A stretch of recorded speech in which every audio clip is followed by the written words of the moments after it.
ये कहानी पति पत्नी के खट्टे मीठे प्रेरक प्रसंग रिश्तों पर आधारित है, जहाँ प्रिया अपने पति के साथ किराए के मकान में रहती थी।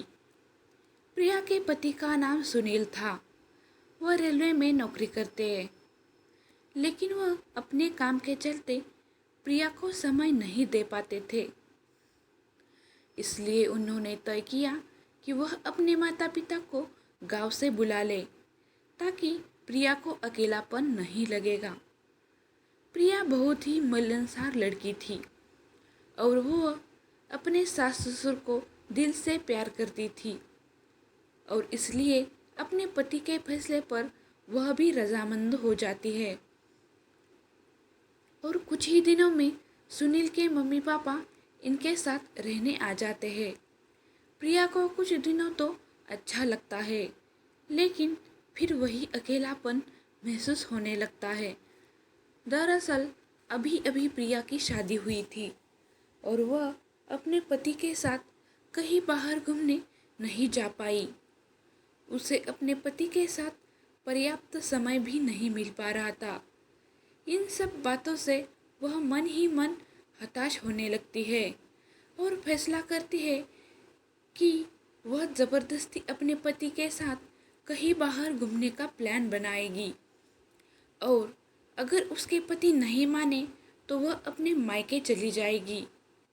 शाम होते ही सुनील अपनी ड्यूटी से वापस आता है और अपनी नाराज पत्नी को देखता है तो पूछ बैठता है, क्या हुआ मेरी प्रिया को? आज उदास लग रही हो। और कुछ ही देर में प्रिया उसे कहीं बाहर घूमने जाने को कहती है, लेकिन सुनील अपने काम को लेकर बहुत परेशान होता है, इसलिए वह प्रिया को मना करने लगता है। प्रिया पहले से ही जीत ठान चुकी थी, जिसके आगे सुनील को झुकना ही पड़ता है। वह अपने रिश्तों को बिगाड़ना नहीं चाहता और वह अपनी पत्नी को कश्मीर की वादियों में घुमाने का प्लान बनाता है और प्रिया से कहता है, मैं 1-2 दिन में छुट्टी के लिए अर्जी दे देता हूँ, फिर हम दोनों घूमने चलेंगे और कुछ दिनों तक मम्मी पापा भी घर में रहेंगे, तो यहाँ की चिंता भी नहीं रहेगी। अगले दिन सुनील की छुट्टी मंजूर हो जाती है और वह खुशी से अपनी पत्नी को कॉल लगाता है और कहता है, मैंने सारी तैयारियां कर ली है, तुम तैयार हो जाना। आज शाम को ही हमें निकलना होगा। मुझे सिर्फ 2 दिनों की छुट्टी मिली है। प्रिया अपने पति की बात सुनते ही उत्साहित हो जाती है और अपने कपड़े और ज़रूरी सामान बैग में जमाने लग जाती है। ट्रेन का समय 7 बजे था, इसलिए दोनों समय से पहले ही स्टेशन पहुंच जाते हैं और दोनों का प्यार भरा सफ़र शुरू हो जाता है। शादी के कई महीनों के बाद पहली बार दोनों बाहर जा रहे थे। दोनों अंदर से बहुत खुश थे। सुबह होते ही ट्रेन पहुंच जाती है और वह अपने होटल पहुंचते हैं, जहां सुनील ने कमरा बुक किया था। दोनों तैयार होकर कश्मीर की पहाड़ियों में घूमने का प्लान बनाते हैं। मौसम बहुत ठंडा होता है, इसलिए दोनों ने ठंड से बचने के लिए गर्म कपड़े भी पहन रखे थे। पहाड़ी में चढ़ने के लिए बहुत से लोग आए होते हैं और सभी के साथ सुनील और प्रिया भी शामिल हो जाते हैं। कुछ दूर चलने के बाद प्रिया को थकान महसूस होने लगती है और वह अपने पति से कहीं आराम करने को कहती है। सुनील भीड़ से हटकर एक पेड़ के नीचे अपनी पत्नी के साथ बैठता है। कुछ देर बाद दोनों फिर से अपना सफर प्रारंभ करते हैं, लेकिन प्रिया और आगे नहीं जाना चाहती है और वह सुनील से कहती है, मुझे ऊपर नहीं जाना है। लेकिन सुनील अपनी पत्नी को पहाड़ी के ऊपर का नज़ारा दिखाना चाहता था। उसे पता था वहाँ जाकर दोनों को बहुत अच्छा लगेगा, इसलिए वह अपनी पत्नी के लिए एक घोड़े वाले से अपनी पत्नी को ऊपर ले जाने की बात करता है। और घोड़े वाला प्रिया को ऊपर ले जाने के लिए तैयार हो जाता है। प्रिया पहली बार घोड़े पर बैठी थी। उसे डर उसे डर लग रहा होता है, लेकिन सुनील के कहने पर वह घोड़े से ऊपर जाने को तैयार हो जाती है।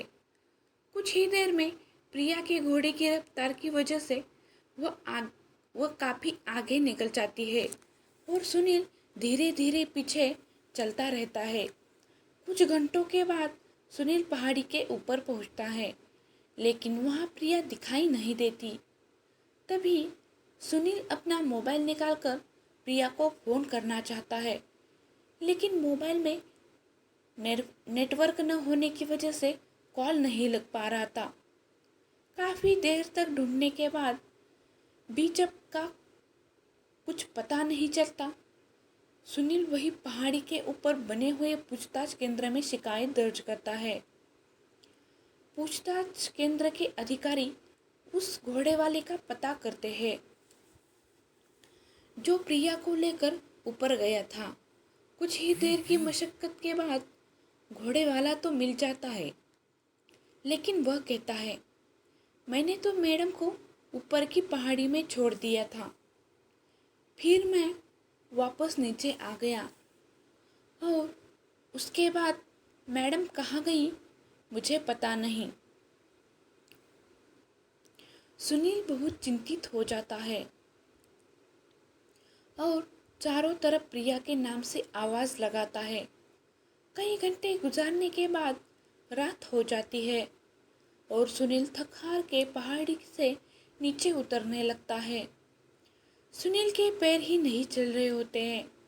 वह अपनी पत्नी को ढूंढने में असफल हो चुका था। पहाड़ी से नीचे आने के बाद वह यहाँ कुछ घंटे बैठकर इंतजार करता है।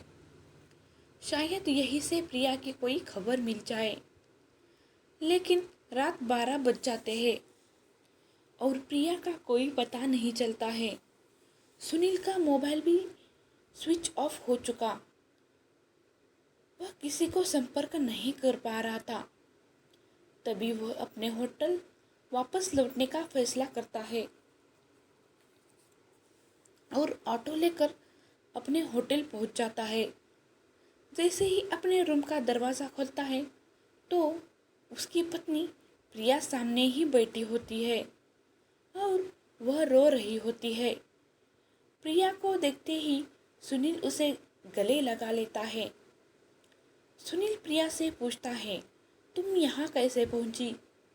तब वह अपनी बात बताते हुए कहती है कि ऊपर पहुंचकर मैंने कई घंटों आपका इंतज़ार किया, लेकिन जब आप नहीं आए तो मैंने किसी और से आपको फ़ोन लगाने के लिए कहा, लेकिन आपका फ़ोन तो नहीं लग रहा था।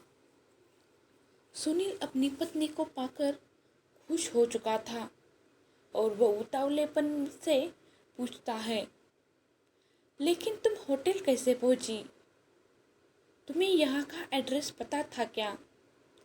तभी प्रिया कहती है, हाँ, मेरे बैग में होटल का एक कार्ड पड़ा हुआ था जो रिसेप्शन पर आपने मुझे रखने को कहा था, और जब मैं अपने बैग से रुमाल निकाल रही थी तो यह कार्ड मेरे हाथ आ गया।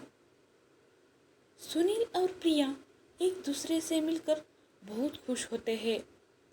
उन्हें देखकर ऐसा लगता है जैसे कई वर्षों के बाद बिछड़े हुए दो प्रेमी मिले हो।